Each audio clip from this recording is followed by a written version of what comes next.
India's air power doctrine is quietly undergoing a major transformation.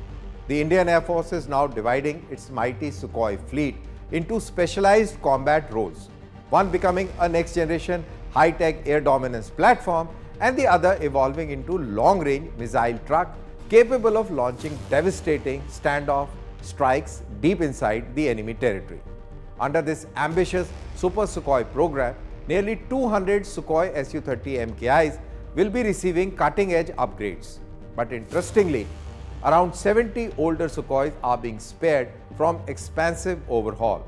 Instead, they are being converted into dedicated heavy missile carriers armed with BrahMos and future indigenous cruise missiles.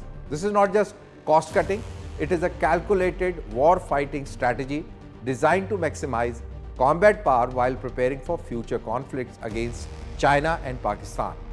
Today we look at how the Indian Air Force plans to turn its aging Sukhoi fleet into one of the deadliest long-range strike forces in Asia.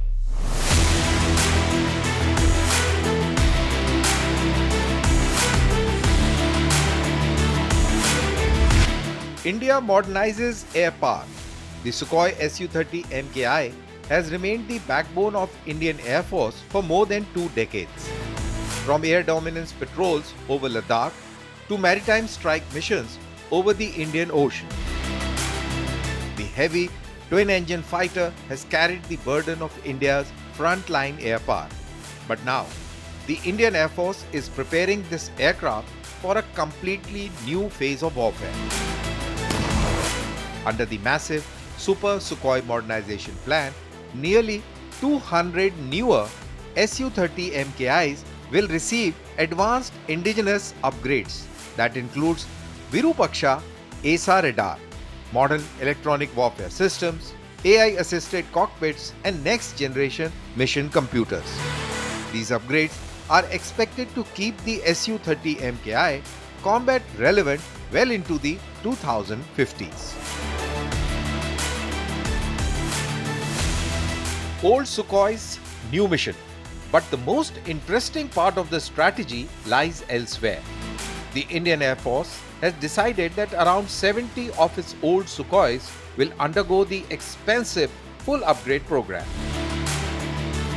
Instead, these aircrafts are being transformed into dedicated long-range missile carriers, essentially flying arsenals designed to launch standoff weapons from safe distances.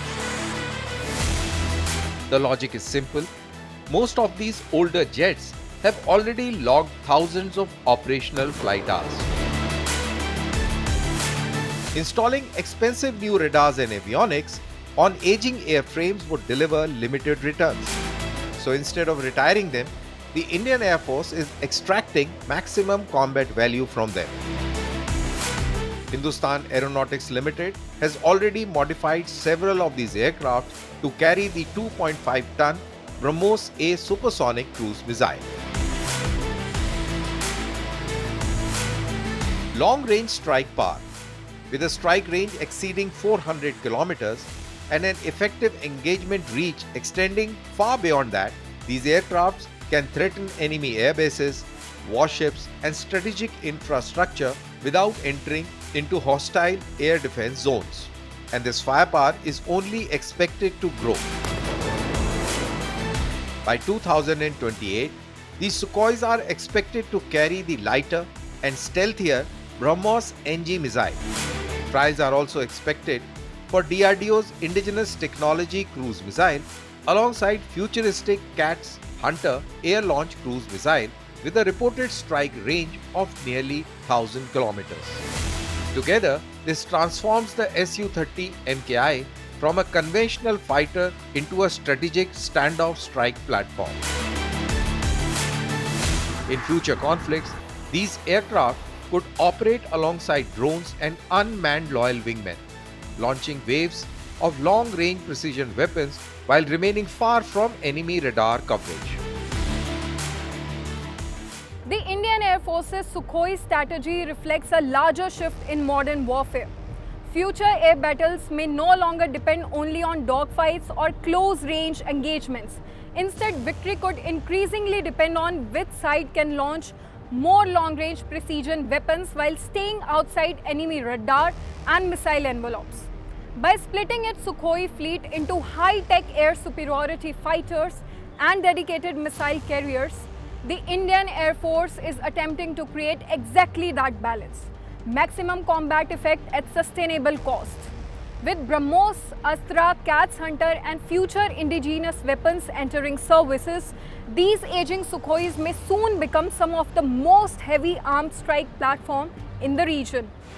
HAL focuses on future projects. The older radar systems on these jets are still capable of guiding such missiles during the initial launch phase before missiles on-board seeker takes over, which means expensive electronic overhauls are simply unnecessary for this role. Instead, the Indian Air Force will focus on structural life extension, software updates, and engine overhauls to keep these aircrafts operational till at least 2040. This dual fleet strategy also eases pressure on Hindustan Aeronautics Limited. By avoiding costly upgrades on older airframes, HAL can redirect resources towards critical future projects like the Tejas Mark II and India's 5th generation AMCA program. India adopts a new doctrine. Military analysts say the model mirrors global trend. The United States Air Force still uses its aging B-52 bombers as long-range missile carriers despite their decades-old airframes. India now appears to be adapting a similar doctrine for Su-30 MKI. The result is smarter and more economical force structure, one that combines high-end upgraded fighters with heavily armed missile haulers capable of saturating enemy defenses from long distances. And in an era increasingly dominated by standoff warfare, drones and long-range precision strikes, that could become one of the Indian Air Force's most important battlefield advantages. After decades of serving as India's frontline air dominance fighter, the Sukhoi is now evolving into something even more dangerous: a long-range precision strike platform built for the era of standoff warfare. And as India prepares for next-generation conflicts, the message from Indian Air Force is becoming increasingly clear.